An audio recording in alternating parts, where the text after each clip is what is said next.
World test championship का final गंवाने के बाद रोहित शर्मा की कप्तानी अब सवालों के घेरे में आ चुकी है। तमाम क्रिकेट एक्सपर्ट्स रोहित की कप्तानी पर सवाल उठा रहे हैं। इसके अलावा भारत के पूर्व क्रिकेटर्स भी अब रोहित को कप्तान देखना नहीं चाहते। इसी के साथ अब वेस्टइंडीज के साथ होने वाली टेस्ट सीरीज के बाद रोहित की कप्तानी भी छिन सकती है, क्योंकि बीसीसीआई ने अब भारत के भविष्य को देखते हुए बड़ा प्लान बना लिया है। तो चलिए आपको बताते हैं कि रोहित अब आखिरी सीरीज कैसे खेलेंगे और उसके बाद बीसीसीआई क्या फैसला रोहित की टेस्ट कप्तानी पर ले सकता है। क्या रोहित शर्मा को अब टेस्ट कप्तान बने रहना चाहिए? क्या रोहित शर्मा को अपनी कप्तानी पद को छोड़ देना चाहिए? ये सभी सवाल वर्ल्ड टेस्ट चैंपियनशिप के फाइनल में हार के बाद सामने आने लगे हैं। लेकिन अब माना जा रहा है कि रोहित शर्मा वेस्टइंडीज दौरे पर जब टेस्ट सीरीज खेलने के लिए जाएंगे तब वो आखिरी बार बतौर कप्तान टेस्ट मैच खेल रहे होंगे।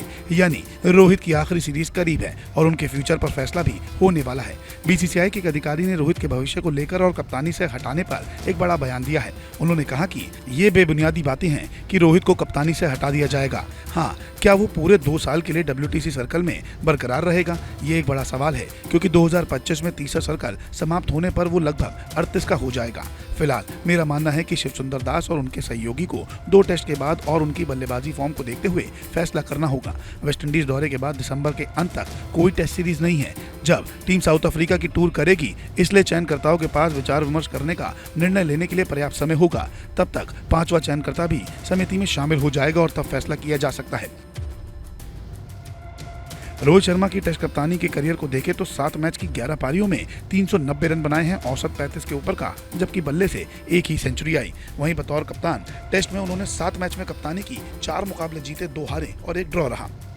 रोहित शर्मा की कप्तानी पर काफी सवाल उठ चुके हैं, जबकि रोहित ने वर्ल्ड टेस्ट चैंपियनशिप हारने के बाद काफी तर्क दिए थे, जिसमें प्रैक्टिस की कमी और 1 मैच की जगह 3 मैच की सीरीज होने पर भी रोहित ने बयान दिया था। लेकिन अब पूर्व भारतीय कप्तान सुनील गावस्कर ने रोहित के इन बेकार के तर्कों पर अपनी भड़ास निकाली है। गावस्कर ने कहा कि मैं उन टीमों में रहा हूं जहां हमें 42 साल की उम्र में बाहर किया गया और हम चेंजिंग रूम में दुखी थे।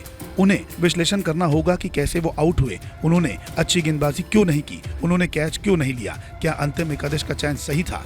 इसलिए इन सभी तर्कों पर ध्यान देना होगा। WTC 2021-23 की पहली गेंद फेंके जाने से पहले आपको इस बारे में पता था, इसलिए अब आप बेस्ट ऑफ 3 की बात नहीं कर सकते। कल आप बेस्ट ऑफ 5 की बात करने लगेंगे। हाँ, हमारे पास वेस्टइंडीज के खिलाफ 2 टेस्ट मैच है, लेकिन वो दुनिया की बेस्ट टीम नहीं है। आप उन्हें 2-0 से हरा भी दें तो इसका कोई मतलब नहीं है, क्योंकि जब आप फाइनल खेलते हैं वहां आपका सामना ऑस्ट्रेलिया से होता है। फिर वही गलतियां करेंगे तो आप ट्रॉफी कैसे जीतेंगे?